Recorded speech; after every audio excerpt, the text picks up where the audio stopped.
요나의 이름은 히브리어로 비둘기를 의미합니다. 비둘기는 구약 시대 때 제사용 제물로 드려졌는데 가난한 사람들을 위해서 허용된 제물이었습니다. 또한 비둘기는 오늘날 성령을 상징하기도 합니다. 요나는 북이스라엘의 가드에벨 사람이고 그의 아버지는 아미떼였습니다. 요나가 선포하던 시기는 북이스라엘 여로보암 2세 시대였습니다. 이때 동시대의 선지자로 또 호세아와 아모스와 동시대에 하나님의 복음을 선포했던 선지자입니다. 어느 날 하나님께서 요나에게 당시 이스라엘의 잔혹한 적국이었던 아수르의 제국 수도인 니느웨의 성에 가서 그 악독함이 내 앞에 상달하였으니 그 성읍에 가서 회개를 외쳐라 명령을 내리십니다. 이게 요나서 1장의 내용입니다. 요나는 이 하나님의 명령 앞에서 불순종했습니다. 그는 아마도 니느웨가 회개하고 심판을 면하고 하나님의 용서를 받는 것이 싫었던 것으로 보여집니다. 민족주의적인 편견과 하나님의 은혜가 원수에게까지 미치는 것이 용납되지 않았던 것입니다. 그래서 요나는 하나님의 얼굴을 피해서 정반대인 다시스, 오늘날의 이제 스페인 지역이 되겠습니다. 그쪽으로 도망치기 위해서 요빠라는 항구에서 배를 탑니다. 마침 준비된 배도 있었고 날씨도 항해하기에 아주 좋았습니다. 요나는 배 아래층에 내려가서 쿨쿨 잠을 자고 있었습니다.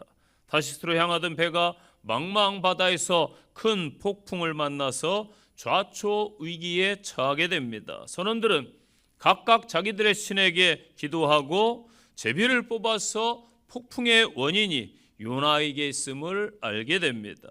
요나는 자신의 불순종 때문임을 솔직하게 사람들 앞에서 시인하고 자신을 바다에 던지면은 폭풍이 그칠 거라고 말합니다. 결국 요나는 바다에 던져졌습니다. 이때 하나님께서 큰 물고기를 예비하셔서 요나는 3일 밤낮을 물고기 뱃속에서 고통 가운데 지냅니다. 물고기 뱃속에서 요나는 진심으로 하나님 앞에 기도하면서 자신의 불순종을 회개하게 됩니다. 하나님께서 물고기에게 명하셔서 요나를 육지에 다시 내뱉게 하셨습니다. 이는 그가 육체적인 죽음과 또 영적인 죽음의 문턱에서 다시 살아나는 기적적인 경험이었습니다. 물고기 뱃속에서의 경험 후에 하나님께서 다시 요나에게 니느웨로 다시 가라는 명령을 내리십니다. 이번에는 요나가 순종해서 니느웨로 가게 됩니다. 요나는 그 큰 성에 들어가서 40일이 지나면은 이 성읍이 무너질 것이다라고 매우 짧지만은 강력한 메시지를 선포했습니다. 놀랍게도 아시리아의 왕과 모든 백성들이 요나의 선포를 믿고 금식하며 회개하는 놀라운 역사가 일어납니다. 하나님께서는 그들의 회개를 보시고 재앙을 내리지 않습니다. 니느웨가 심판을 면했는데 요나는 크게 화를 내면서 하나님께 항변합니다. 제가 이럴 줄 알고 다시스로 도망가려 했던 것입니다. 하나님은 은혜로우시며 자비로우시고 노하기를 더디하시며 인애가 크셔서 뜻을 돌이키사 재앙을 내리지 아니하시는 분인 줄을 제가 알았음이니이다. 이렇게 불평하는 장면이 오늘 본문의 말씀입니다. 오늘 본문을 통해서 주시는 하나님의 말씀을 받으시기를 바랍니다. 첫째는 요나서의 하나님을 알아야 된다는 것입니다. 오늘 읽은 2절입니다. 주께서는 은혜로우시며 자비로우시며 노하기를 더디하시며 인애가 크시사 뜻을 돌이켜 재앙을 내리지 아니하시는 하나님이신 줄을 내가 알았음이니이다. 아멘. 우리가 먼저 살펴봐야 될 것은 요나의 입술의 고백을 통해서 하나님을 보여줍니다. 어떠한 하나님을 보여주고 있습니까? 첫째는 은혜로우시다. 한운이라는 단어인데 하나님께서 자격이 없는 자에게 은혜를 베푸신다라는 의미입니다. 저와 여러분이 자격이 있다고 생각하시나요? 오늘 예배드림이 하나님의 은혜인 줄로 믿습니다. 저는 제가 목회하는 것이 하나님의 은혜라고 생각합니다. 여러분의 삶도 하루하루 살아가는 것이 하나님의 은혜인 줄로 믿습니다. 두 번째는 라훔이라는 단어예요. 자비로우시다. 이것은 깊은 동정심과 긍휼을 나타냅니다. 죄인된 우리를 안타까이 여기셨던 하나님의 마음입니다. 저희들도 세상 믿지 않는 영혼들을 향해서 이러한 하나님의 마음을 품어야 될 줄로 믿습니다. 셋째는 노하기를 더디하신다. 에레크 아파임이라는 단어가 쓰였어요. 이 직역하면 코가 길다 이런 뜻입니다. 분노를 참으시는 하나님의 인내, 기다려주시는 하나님의 인내를 말씀하고 있습니다. 우리는 쉽게 반응하지 않습니까? 그런데 하나님은 무심코 잠자코 기다려 주시는 것입니다. 네 번째는 잘 아시는 단어예요. 인애가 크시다. 라브, 헤세드. 아마 헤세드라는 단어 많이 들으셨을 겁니다. 이것은 변함없는 사랑과 신실함을 의미합니다. 우리는 늘 변해요. 금방 말을 바꾸고 기분이, 감정이 금방 상하기도 합니다. 그런데 우리가 어떠하든지 하나님께서는 변함없이 우리를 사랑하시는 줄로 믿습니다. 마지막으로는 뜻을 돌이켜 재앙을 내리지 아니하셨다. 하나님께서는 회개하는 자들에게 심판 대신에 용서를 베푸는 줄로 믿습니다. 이 요나서는 하나님의 성품에 대한 아주 중요한 신학적인 진술을 담고 있습니다. 요나가 인용한 하나님의 속성들은요, 구약 성경 전체를 아우르는 아주 핵심 주제입니다. 이미 출애굽기 34장에서 하나님께서 모세에게 자신을 계시하실 때에 오늘의 말씀을 주신 거예요.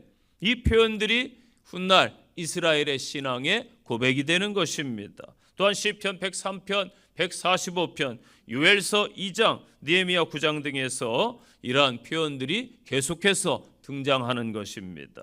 요나서는 하나님의 자비가 선택된 민족에게만 국한되지 않는다는 것을 보여주는 거예요. 이스라엘 백성들은 하나님의 선민입니다. 특별한 선택을 받았지만 그들만을 위한 하나님이 아니에요. 모든 민족을 축복하기 위한 그러한 것입니다. 창세기 12장 3절에 보세요. 아브라함을 부르실 때에 땅의 모든 족속이 너로 말미암아 복을 얻을 것이다. 이 약속하셨습니다. 바라기는 저와 여러분을 통해서도 우리 주변에 있는 분들이 복을 받기를 바랍니다. 하나님께서는 요나의 머리 위에 박넝쿨을 자라게 하셔서 그늘을 만들어 주셨습니다. 그런데 이튿날 또 벌레를 보내셔가지고 박넝쿨을 갉아먹으니까 시들게 하셨어요. 요나가 박넝쿨 때문에 짜증을 내며 괴로워합니다. 이때 하나님께서 말씀하시지요. 내가 수고도 하지 아니했고 내가 재배한 것도 아닌데 그 넝쿨 하나를 아끼면서 좌우를 분별하지 못하는 12만 명이나 되는 가축도 많은 이 큰 성읍 니느웨를 왜 내가 아끼지 아니하느냐 말씀하시면서 요나의 그 좁은 시야를 책망하시는 것입니다. 그리고 하나님의 넓은 사랑과 긍휼을 가르쳐주고 있습니다. 하나님은요, 이스라엘 백성을 버리신 적이 없으세요. 오히려 늘 은혜 가운데 만나 주셨습니다. 때로는 징계를 당하기도 했습니다. 그러나 그 징계는 하나님 앞으로 바로 서길 원하는 마음, 또 하나님 앞으로 돌아오길 바라는 그 마음, 더 좋은 곳으로 인도해 가시기 위한 사랑이었던 것입니다. 레위기 26장 44절을 기억하십시오. 그런즉 그들이 그들의 원수의 땅에 있을 때에 내가 그들을 내버리지 아니하고 미워하지 아니하며 아주별하지 아니하고 그들과 맺은 데 언약을 폐하지 아니하리니 나는 여호와 그들의 하나님이 됨이니라. 아멘. 하나님의 긍휼은 하나님 사랑의 표현입니다. 아시리아는 이스라엘의 적국일지라도 그들도 또한 구원받아야 될 영혼들입니다. 누가복음 15장 탕자의 비유를 잘 아시지요. 이 비유가 하나님의 긍휼을 잘 설명해 줘요. 아버지의 마음을 느낄 수가 있습니다. 둘째 아들이 아버지에게 재산을 달라고 해서 집을 나가버려요. 그런데 나중에 성공해서 돌아올 줄 알았는데 알거지가 돼서 돌아와 버립니다. 이 아들을 아버지는 측은하게 여깁니다. 이것이 깊은 긍휼입니다. 이후에 탕자에게 제일 좋은 겉옷을 입히고 살찐 송아지를 잡습니다. 이것은 은혜입니다. 아버지의 사랑이지요. 그리고 가락지를 끼워주고 새 신을 신기고, 이것은 용서요 회복입니다. 또 창세기 18장에 보면은 하나님의 긍휼이 나타납니다. 하나님께 소돔과 고모라를 심판하려고 하시는데 아브라함이 영적으로 그걸 알고 있었어요. 그래서 자기 조카 롯을 생각해서 하나님께 간청을 드리지요. 하나님, 그 성에는 의인도 있을 텐데 함께 멸망시키시렵니까? 의인을 악인과 함께 멸하시려 합니까? 아브라함은 50명에서 시작해서 10명까지 줄이면서 소돔을 위해 중보했습니다. 아브라함은 자기의 유익이 아니라 타인을 위해 기도한 것입니다. 이 모습이 바른 신앙인의 모습인 것입니다. 그런데 오늘날 신앙이라고 자부하는 많은 사람들의 간구는 어떻습니까? 대부분 자기만을 위한 간구가 되고 있습니다. 오늘 우리가 사는 세상은 소돔과 고모라 같지 않습니까? 하나님은 긍휼의 마음으로 오늘도 여전히 중보하는 한 사람을 찾으시고 계십니다. 저와 여러분이 그 한 사람이 되시기를 부탁드립니다. 사람들은요, 사람들을 기다려요. 전화를 또 어떤 사람은 기다립니다. 좋은 날을 손꼽아 또 기다립니다. 또 자신의 순서를 기다리는 사람들도 많은데, 이 기다리면서 많은 시간을 보내는데 아까워하지 않습니다. 이렇듯이 하나님 아버지께서도 기다리십니다. 한 영혼이라도 구원받기를 지금까지 기다리시기 때문에 주님의 심판은 유보되고 있는 것입니다. 그래서 하나님 아버지의 사랑은 기다림입니다. 기다리는 것만으로도 가치가 있는 거예요. 사랑하는 사람과 데이트할 때에 얼마든지 기다릴 수 있지요. 사랑하기 때문에 기다릴 가치가 있는 것입니다. 가치 있는 상대방과는 몇 시간 기다릴 수 있어요. 내가 사업하는데 이 사람이 정말 중요한 인물이야. 조금 늦더라도 기다릴 수 있잖아요. 중요하니까. 그런데 우리 하나님께서는 죄인된 이 땅의 백성들, 우리를 기다려 주셨습니다. 그래서 저와 여러분이 구원을 받은 것입니다. 하나님께서는 이 니느웨 백성들을 긍휼의 마음으로 기다려 주신 것입니다. 그 하나님의 사랑을 기억하셔서 하나님 앞에 온전히 서는 믿음의 신앙인들 되시기를 간절히 축원드립니다. 두 번째 주시는 말씀, 회개하는 니느웨 백성을 봐야 된다는 거예요. 복음은요, 우리를 스스로 구원할 수 없는 죄인임을 전제로 합니다. 우리는 오직 예수님의 십자가 은혜로만 구원을 받습니다. 그러나 영적인 교만에 빠져버리면은 자신이 다른 성도들보다 더 열심이다, 나는 더 헌신적이다, 나는 더 영적인 사람이야, 이렇게 생각합니다. 이 교만함은 은혜를 잊어버림에서 오는 거예요. 구원이 값없이 주어졌음을 잊고 마치 내가 무언가를 잘해서 구원받은 것처럼 착각하는 것이지요.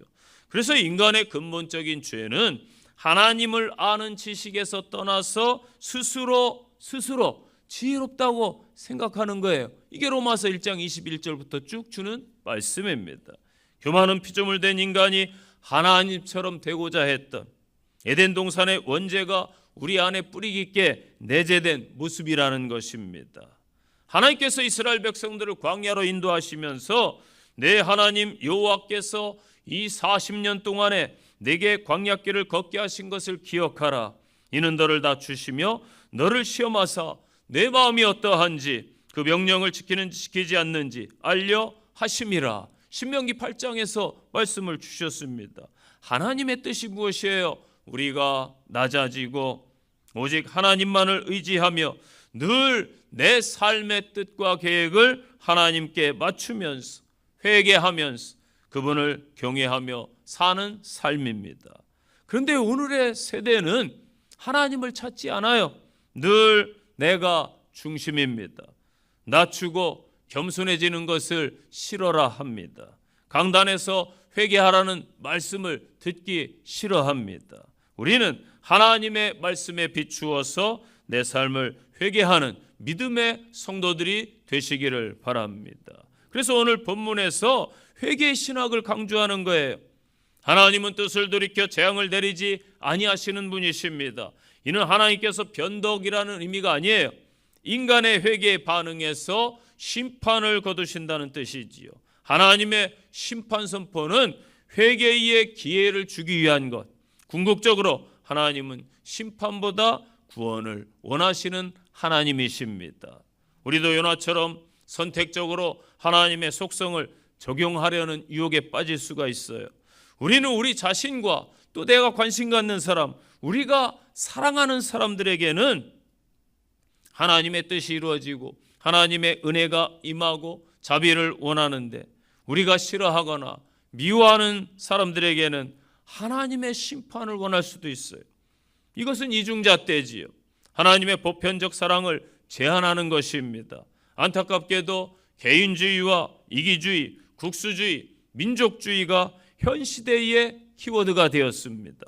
하나님의 통치를 벗어나서 죄의 지배 아래에 있는 모든 인간에게 두드러지게 나타나는 특징이 있어요. 그것은 자기 중심, 인본주의, 이기적인 모습입니다. 자기 중심, 이기적인 사람은 무엇보다도 먼저 공동체를 무너뜨립니다. 항상 내 생각이 중심이기 때문인 것이지요. 이 요나의 고백은 또한 신학적인 지식과 영적 성숙의 차이를 보여주고 있습니다. 요나는 하나님의 성품에 대해서 알고 있었어요. 2절 보세요. 구약의 사상을 알고 있었습니다. 선조들 때부터 고백해온 하나님을 알고 있었단 말이에요. 그런데 정확하게 알지 못했고 수박 겉핥기식으로 피상적으로 알았던 거예요. 그래서 그 지식이 그의 마음과 삶을, 행동을 변화시키지 못했다라는 것입니다. 요나가 만약 하나님의 속성에 대한 지식이 차라리 없었더라면은 그가 이토록 하나님의 뜻에 극렬하게 반대하지 않았을 것입니다. 분명한 것은 하나님에 대한 지식은요, 그분의 뜻을 순종하는 방향으로 나가야 되는 원동력이 되어야 되는 거예요. 그분의 뜻과 말씀에 전폭적인 신뢰와 순종으로 귀결되어야 합니다. 오늘날 많은 그리스도인들 제자 훈련 프로그램으로 인해서 이 한국교회의 성경 지식은 풍부한데 실제 삶에서는 하나님을 경험하지 못했습니다. 인격적으로 하나님을 만나지 못했습니다. 그러다 보니까 하나님의 사랑을, 하나님의 뜻을 실천하지 못하는 것입니다. 머리에 이 지식이 가슴까지 내려와야 됩니다. 그리고 손발로 내려가야 돼요. 그래야 행동이 나오는 것이지요. 이처럼 삶의 열매가 수반되지 않은 하나님에 대한 지식은요, 예수 그리스도의 공생의 당시에 지탄의 대상이 되었던 바리새인과 서기관들의 지식만큼이나 왜곡되어서 위험하다는 것입니다. 오늘날 교회는요, 초창기의 교회의 모습으로 돌아가야 돼요. 같은 그리스도인끼리 만나면은요, 그렇게 힘이 되고 위로가 되었어요. 아유, 교회 다니시냐고 반갑다고 뭐 길거리에서 막 얼싸안고 이랬지 않습니까? 교회들 간의 교류와 협력이 많았습니다. 그런데 오늘날 교단의 일조차 협력하기를 거부하고 교파와 교단으로 막 편을 가릅니다. 종종 배타적이 되어가지고 특정 집단의 사람들을 매도하고 하나님의 은혜에서 제외된 사람으로 착각합니다. 그러나 요나서는요, 우리에게 하나님의 사랑이 임하면은 우리의 고정관념, 경계를 넘어선다라는 것을 가르쳐 줍니다. 인종과 국적과 사회적 지위와 과거의 죄악과 상관없이 모든 사람은 하나님 앞에 회개하고 돌아올 수 있으며 하나님은 그들을 기쁘게 받아주시는 줄로 믿습니다. 그런데 요나는 나밖에 모르잖아요. 당장 내가 더 중요합니다. 그리고 현재가 중요합니다. 하나님의 긍휼과 자비에 막 분노하면서 죽기를 구했던 요나가 성 동쪽으로 가서 초막을 짓지요. 성읍에 무슨 일이 일어날지를 내가 끝까지 지켜볼 거야. 어떤 마음이에요? 선한 마음이 아니에요. 좋은 마음이 아니에요. 혹시라도 하나님께서 마음을 바꿔서 니느웨 성을 멸망시키지 않을까 하는 미련을 버리지 못한 거예요. 바로 그때 하나님께서 요나를 위해 준비한 게 있어요. 6절 보니까 하나님 여호와께서 박넝쿨을 예비하사 요나를 가리게 하셨으니 이는 그의 머리를 위하여 그늘이 지게 하며 그의 괴로움을 면하게 하려 하심이었더라. 아멘. 강렬한 그 중동의 태양빛 아래서 이 박넝쿨이 요나에게 큰 위안이 되었습니다. 그리고 그의 반응은 아주 즉각적이지요. 요나가 박넝쿨로 말미암아 어떻게 했다? 크게 기뻐했다. 크게 기뻐했다. 뭐 동남아 가거나 중동 지역에 가면은 그늘만 들어가면 정말 시원합니다. 신기해요. 조금 전까지만 해도 죽고 싶다던 사람이 그 박넝쿨 하나에 크게 기뻐한 것입니다. 여기서 우리는 요나의 영적 상태를 진단해 볼 수가 있겠지요. 그 12만 명이 넘는 영혼들의 구원에는 크게 분노했던 이 사람이 자신의 머리를 잠깐 가려주는 그 식물 하나에는 크게 기뻐한 것입니다. 그의 관심은 오직 내 고통, 내 괴로움, 나의 편안함, 내게만 머물러 있었던 것이지요. 그는 하나님의 은혜를 온 세상을 향한 보편적인 그 사랑, 그것이 아니라 나에게만 주어지는 특별한 대우로 착각을 한 것입니다.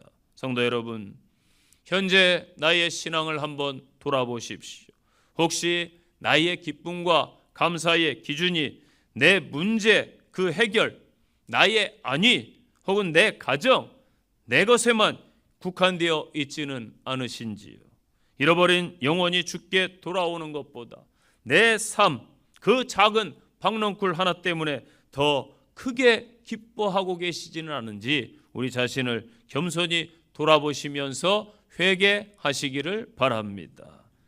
세 번째 주시는 말씀 따라서 할까요? 하나님의 시선을 회복합시다. 우리 옆에 성도님과 인사하세요. 하나님의 시선을 회복하세요.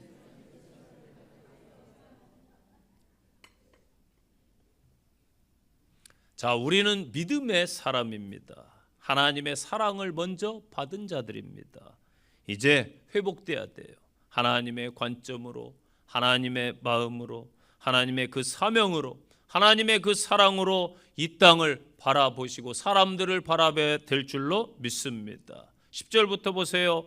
여호와께서 이르시되 내가 수고도 아니하였고 재배도 아니하였고 하룻밤에 났다가 하룻밤에 말라버린 이 박넝쿨을 아꼈거든. 하물며 큰 성읍 니느웨에 좌우를 분별하지 못하는 자가 12만 명이요 가축도 많이 있나니 내가 어찌 아끼지 아니하겠느냐 하시니라. 아멘. 이 질문은 너무나 명백해요. 답변조차 필요 없는 하나님의 탄식 아닙니까? 요나야, 너는 말이지 내가 만들지도 않은 잠시 있다 사라질 식물 그 하나도 그토록 소중하게 여기고 있지 않느냐. 내가 내 손으로 하지 않았는데 나는 내가 내 손으로 직접 만들고 내 형상대로 창조한 이 12만 명의 어린 아이들을 포함해서 약 60만 명의 영혼들이 거주하는 이 큰 성읍, 이것을 아끼는 것이 그렇게도 너는 이해가 되지 않는단 말이냐. 이 질문을 통해서 하나님은 요나의 관심과 하나님의 관심이 얼마나 다른지를 극명하게 보여주는 거예요. 요나는 자신의 안위와 체면이 더 중요하죠. 그런데 하나님께서는 생명, 그 영혼이 더 중요했습니다. 이 아침에 하나님께서 여러분에게 물으십니다. 성도라 자부하는 영등포 침례교회 아무개야, 너는 무엇을 지금 아끼고 있느냐? 과연 여러분은 이 물음 앞에 무엇이라 답하시겠습니까? 솔직하게 내 관심은 이러한 것이 아닙니까? 현재 세상 지식, 내 필요함, 내 시간, 물질, 내 가족, 나의 자존심, 혹시 내가 아끼는 박넝쿨 때문에 하나님께서 아끼시는 한 영혼을 잊어버리고 계시지는 않으신지요. 에레미야 51장 58절입니다. 만군의 여호와께서 이와 같이 말씀하시느니라. 바벨론의 성벽은 회파되겠고 그 높은 문들은 불에 탈 것이며 백성들의 수고는 헛될 것이요 민족들의 수고는 불탈 것인즉 그들이 쇠잔하리라. 아멘. 바벨론은 이 세상을 상징하는 거예요. 마지막에 다 불타 없어질 것들인데 그것에 소망을 두지 말고 오직 영원한 것을 바라보는 지혜자들이 되시기를 바랍니다. 5절 보세요. 초막을 짓고. 이게 요나의 영적 상태예요. 왜 우리는 요나처럼 관찰하는, 관망하는 삶을 살아갑니까? 관망자의 위치는 편하기 때문입니다. 안전해요. 남에게 욕먹을 일이 없어요. 내가 직접 상황 속에 들어가거나 하나님의 뜻에 온전히 순종하려고 하면은 자기 부인과 또 수고가 따르기 때문입니다.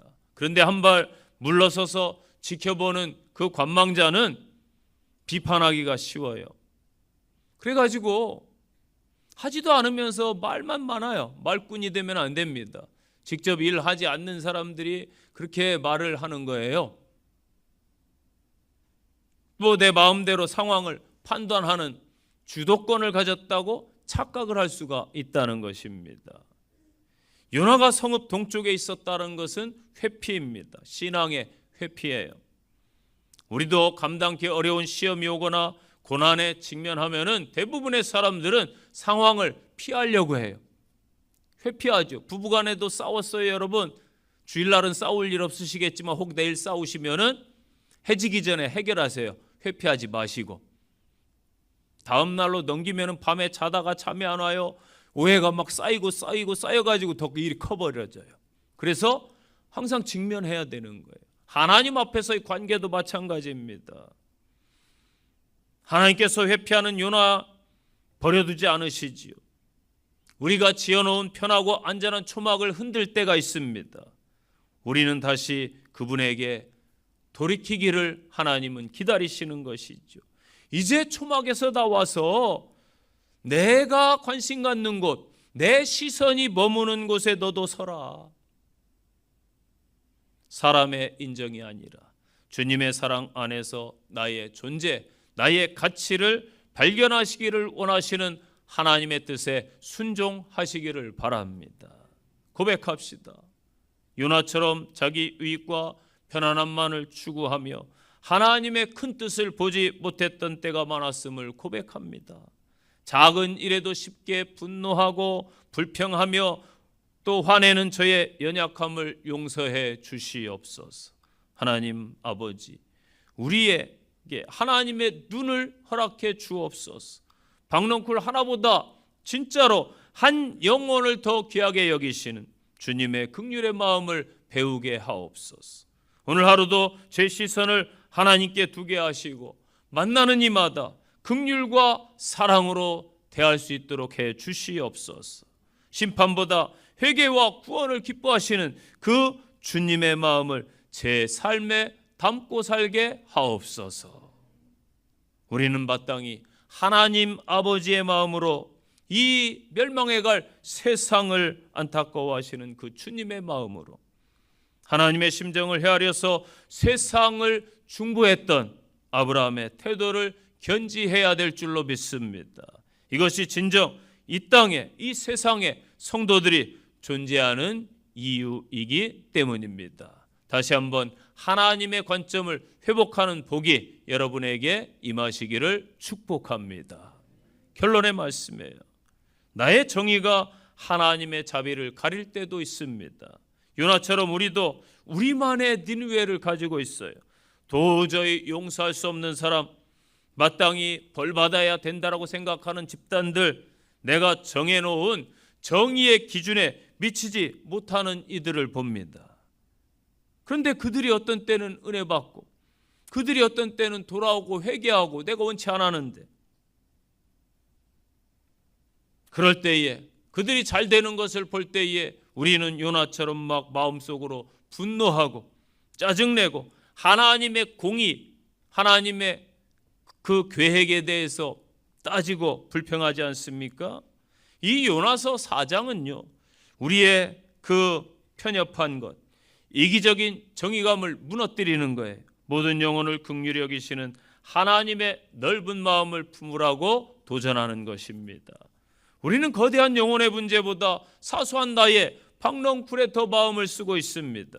박넝쿨은 우리의 삶의 작은 위안, 개인적인 이익 혹은 자존심 혹은 편안함 등을 상징하겠지요. 우리는 주식이 좀 떨어지거나 내 계획에 차질이 오거나 사업에 일에 문제가 생기거나 누군가가 나를 서운하게 하는 그러한 박넝쿨이 시드는 문제에 대해서는 죽을 만큼 고통스러워하고 분노하고 있지는 않습니까? 그런데 바로 내 옆에서 갈 길을 몰라 방황하고 주를 몰라 예수를 몰라 죽어가는 수많은 좌우를 분별하지 못하는 영혼들의 그들에게 대해서는 무관심 혹은 냉담할 때가 많습니다. 나의 작은 고통은 세상의 전부처럼 느끼시면서 타인의 그러한 큰 아픔은 나와 전혀 상관없는 그렇게 치부하고 있는 것이 오늘의 우리의 모습은 아닌지요. 하나님께 저와 여러분에게 은혜를 베푸신 것은 물론 우리의 삶을 복되게 하기 위함입니다. 그러나 그러한 복은 결코 우리 자신만이 것이 되어서는 안 된다는 거예요. 하나님의 은혜는요, 늘 차고 넘치는 것입니다. 그렇기 때문에 나누지 않을 수 없고 전하지 않을 수 없음 알게 됩니다. 우리는 오늘 말씀을 통해서 지금껏 하나님께서 우리에게 베풀어 주신 은혜를 잊지는 않았는지 또 깨닫지 못하고 있는 것은 아닌지 돌아봐야 됩니다.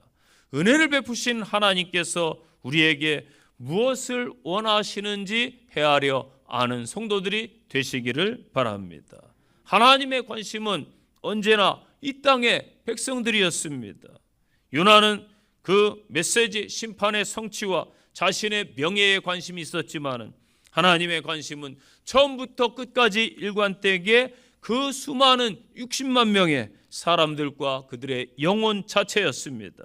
하나님은요, 우리가 이 마지막 때에 얼마나 위대한 사역을 이루었느냐, 목회자들에게 그것을 묻지 않으세요. 얼마나 성도들이 헌신했느냐, 얼마나 옳은 말을 했느냐, 이것보다는 우리가 한 영혼을 위해 중보하고 얼마나 그 영혼들을 사랑했는지를 보실 것입니다. 그 하나님의 긍휼의 마음을 품으시고 한 주간 이 세상 가운데 삶에서 승리하는 믿음의 성도들 되시기를 간절히 축원드립니다. 적용의 말씀입니다. 첫째, 현재 나는 순종의 사람입니까? 불순종의 사람입니까? 내가 순종해야 될 부분이 무엇인지 살펴보시기를 바랍니다. 두 번째 적용입니다. 하나님은 회개의 기회를 주십니다. 내가 회개할 것은 무엇인지 겸손히 하나님께 묻고 돌이키시기를 바랍니다. 세 번째 적용입니다. 내가 아끼는 것은 무엇입니까? 하나님의 시선을 회복하시기를 바랍니다.